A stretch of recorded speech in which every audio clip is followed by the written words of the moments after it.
The Shadow Protocol. The lift descended in silence, the soft hum of its mechanisms the only sound between them. Dex watched the level indicators tick downward. 3, 4, 5. Each number bringing them closer to the moment when theory became action. When Admiral Strand's desperate gambit either saved thousands of lives or collapsed into catastrophe. Dr. Elara Vos stood beside him, her gray eyes fixed on her datapad as she scrolled through files with practiced efficiency. The command override chip rested in her palm like a talisman, its silver surface catching the lift's overhead lighting. She hadn't spoken since they'd left Strand's office, and Dex found himself studying her profile in the reflective wall panels. The set of her jaw, the slight furrow between her brows that deepened whenever she encountered something troubling in the data. 6 hours, she said finally, breaking the silence. The matriarch's transport will dock at Bay 12 in the diplomatic quarter. Standard welcoming ceremony, station dignitaries, honor guard, the full protocol. That's where how many people will be there? Dex asked. 200, maybe more. Ambassadors from 30 species, their security details, our own diplomatic corps, Marine Honor Guard, media representatives. She looked up from the datapad, and something in her expression made Dex's chest tighten. If the assassination succeeds, and they blame it on the Critharium, we won't just have a war. We'll have 72 civilizations choosing sides, drawing battle lines across the entire galaxy. The lift chimed softly as they reached level 7. The doors opened onto a maintenance corridor. Dex knew well. He'd replaced power couplings here just last week, back when his biggest concern was whether the environmental controls would hold through another night shift. That version of himself felt like a stranger now, someone from a different life entirely. We need to identify the assassin, Elara continued as they walked. Strand said the conspiracy has people everywhere. Military officers, station security, possibly even diplomatic staff. Whoever they've chosen for this will have legitimate access to the ceremony. And we can't trust station security to help us, Dex said, because we don't know who's compromised. Exactly. She stopped at an intersection where the corridor branched in 3 directions. Strand gave us these override chips because they're the only authority we can rely on. They'll open any door, access any system, but they also leave a digital trail. Every time we use them, we announce our position to anyone monitoring command-level activity. Dex considered this, his mind automatically mapping the station's security architecture. 6 years of invisible maintenance work had taught him every surveillance blind spot, every camera angle, every monitoring protocol. The maintenance network, he said, it runs parallel to the main systems but uses separate monitoring.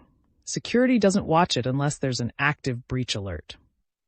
Elara's expression shifted, a flash of understanding crossing her features. You're thinking we use your access to move around without triggering flags. The override chips get us into places I couldn't normally reach. But for movement, for surveillance, for gathering intelligence, that's maintenance territory. That's invisible.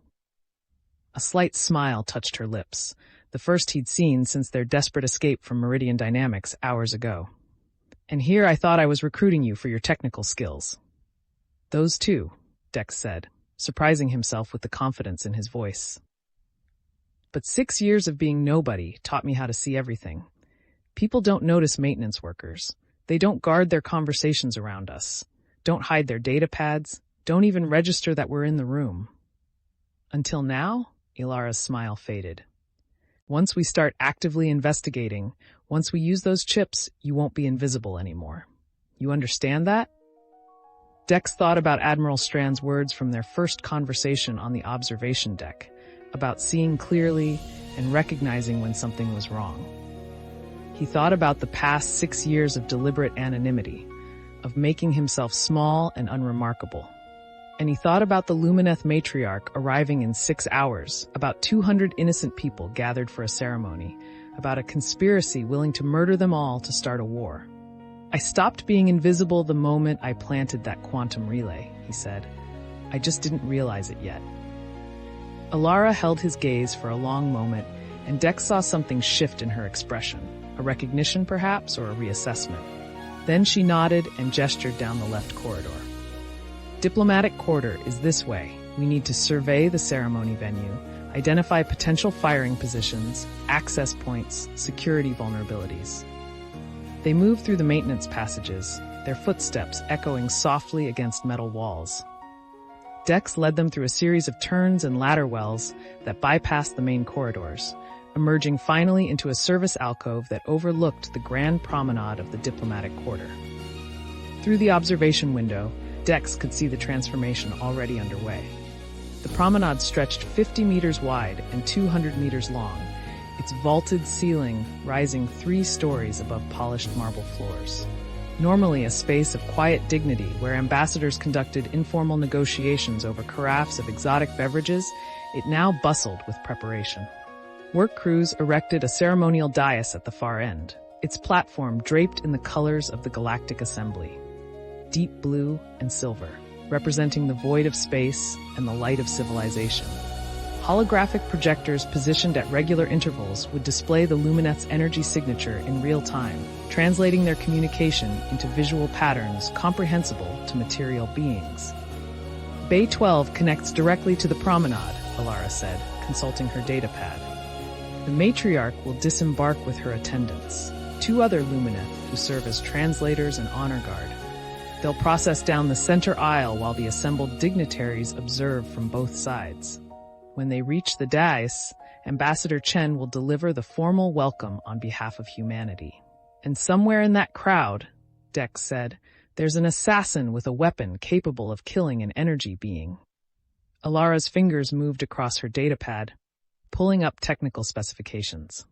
The Lumineth exist partially in another dimension, the ether, they call it. Conventional weapons pass through them harmlessly, but according to the intelligence strand shared, Meridian Dynamics developed a phase disruption rifle specifically designed to destabilize their energy matrix. It was supposedly destroyed after field testing proved too dangerous. Supposedly, Dex echoed. Just like those prototype weapons used at Zeta 7 were supposedly cancelled. The conspiracy kept them for exactly this purpose. Elara zoomed in on the promenade layout, highlighting potential positions. The assassin will need line of sight to the dais. The rifle requires a charging sequence, 3 seconds minimum before firing, and they'll only get 1 shot before station security responds, so it has to be perfect. Dex studied the promenade, his maintenance worker's eye automatically cataloging the space's infrastructure. Those holographic projectors, he said, pointing to the units being installed. They're positioned every 10 meters along both sides. That's 20 projectors total, each one requiring a power coupling and data feed. Maintenance access, Elara said, understanding immediately. Someone could hide inside the projector housing. Not just hide. Dex's mind raced through the possibilities. Those housings are large enough for a person and equipment. The power systems would mask energy signatures from security scans, and the projectors themselves create visual distortion that would obscure the shooter until they fired. But which projector? Elara gestured at the 20 units. We can't check them all without drawing attention. And if we alert the conspirators that we're onto their plan, they'll just change tactics.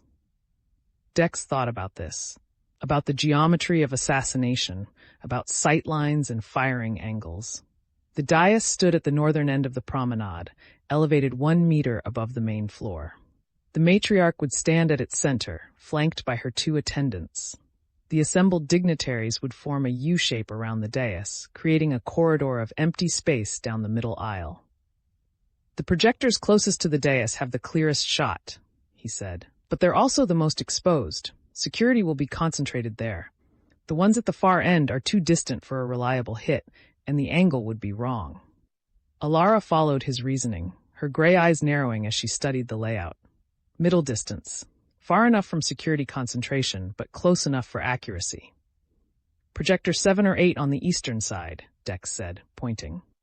The eastern wall has a slight curve that creates a natural blind spot from the main security station, and those projectors align perfectly with where the matriarch will stand. How do you know all this?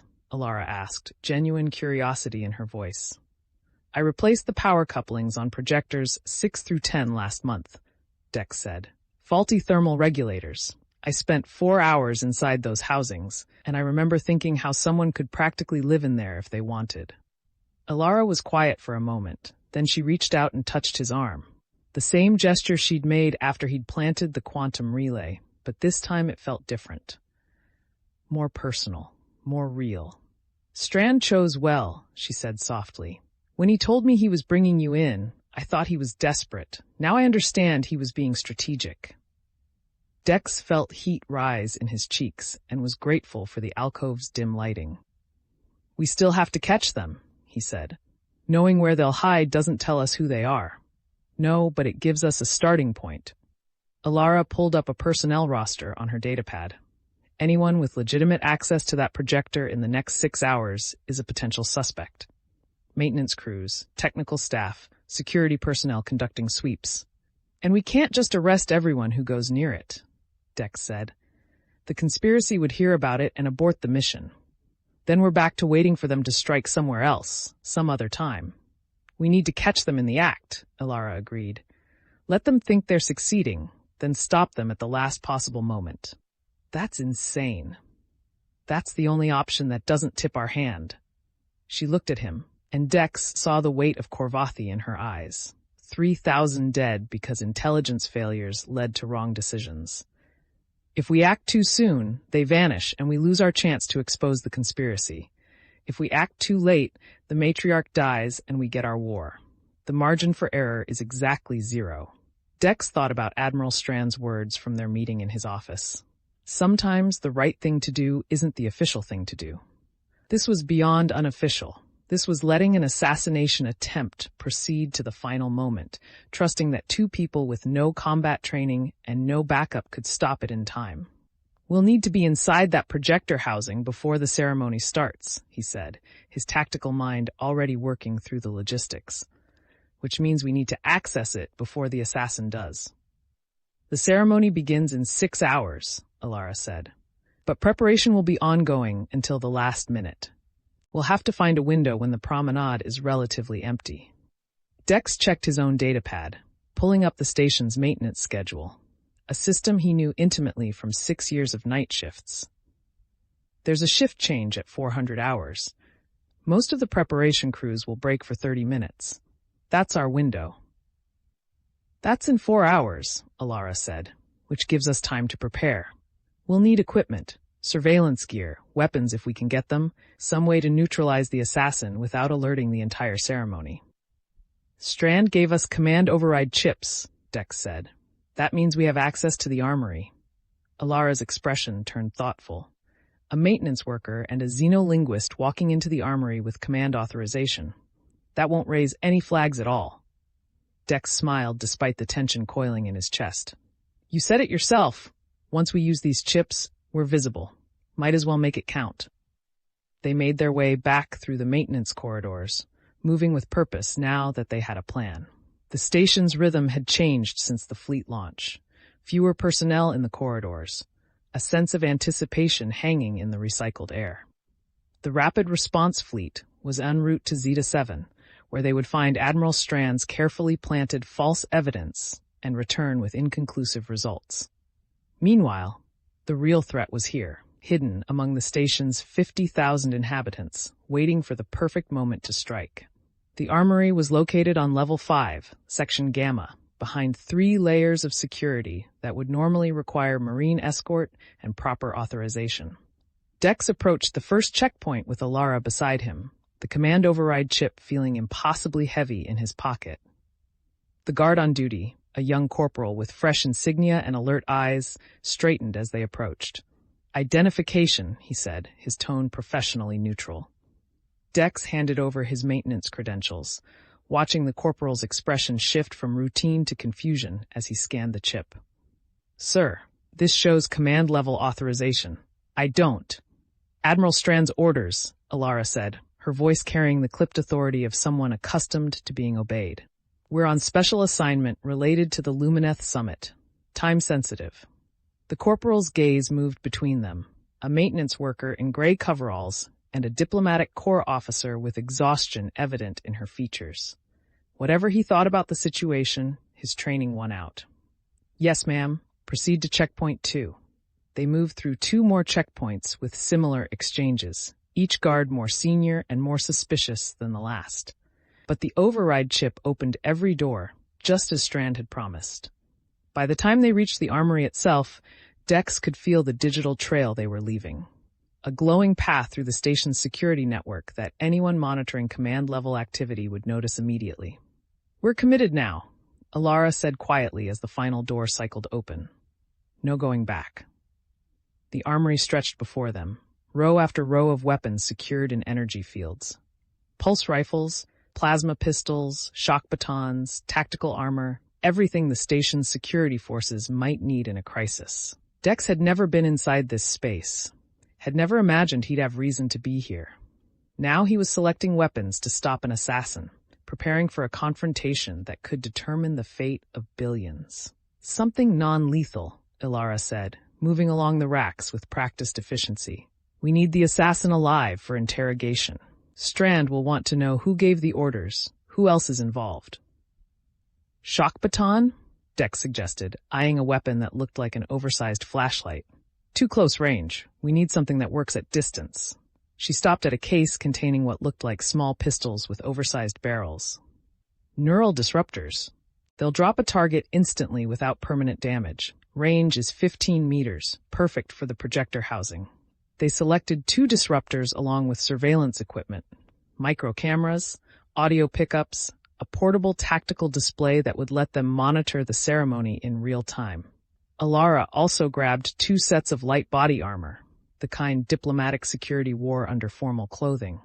"If this goes wrong," Dex said, as they logged the equipment withdrawal, "we're going to have a lot of explaining to do. If this goes wrong, explaining will be the least of our problems." Elara checked her datapad.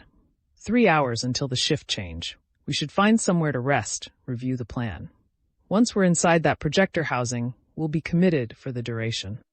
They found an empty maintenance bay on level 8, a small space filled with spare parts and diagnostic equipment. Dex sealed the door and activated the privacy lock, a simple measure that would keep casual traffic out while they prepared. Elara spread the surveillance gear across a workbench, checking each piece methodically. "Tell me about Korvathi," Dex said suddenly.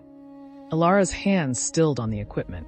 For a long moment, she didn't respond, and Dex thought perhaps he'd overstepped.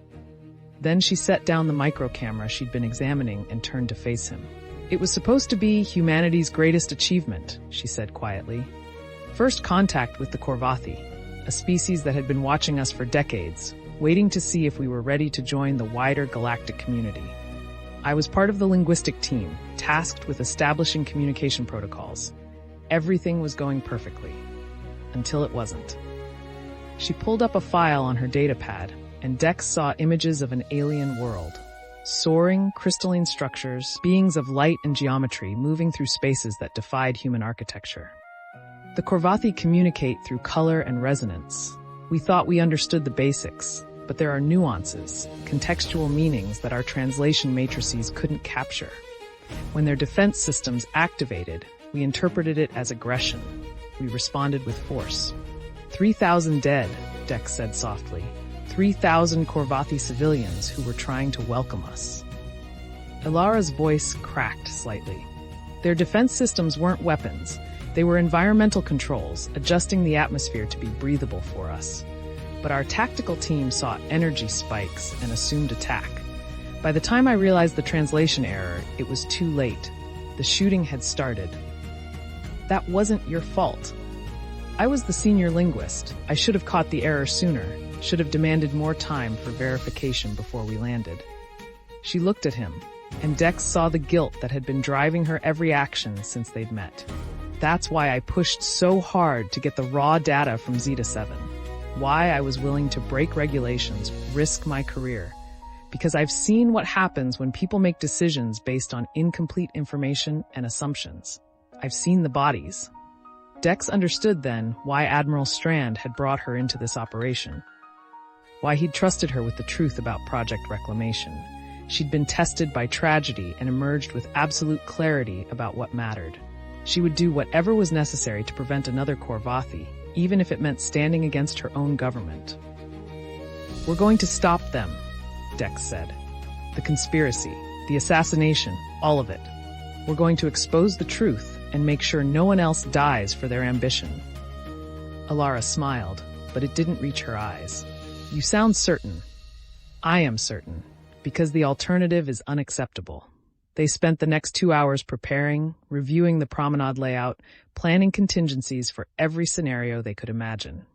Dex found himself drawing on skills he hadn't known he possessed: tactical thinking, strategic analysis, the ability to see patterns in chaos. 6 years of invisible maintenance work had trained him to notice details, to understand systems, to anticipate failures before they occurred. Now he was applying those same skills to stopping an assassination. At 3:45 hours, they made their way to the diplomatic quarter. The promenade was quieter now, most of the preparation crews having broken for the shift change. A few technicians remained, making final adjustments to the holographic projectors. Dex and Elara moved along the eastern wall, pretending to inspect power couplings while actually surveying Projector 7.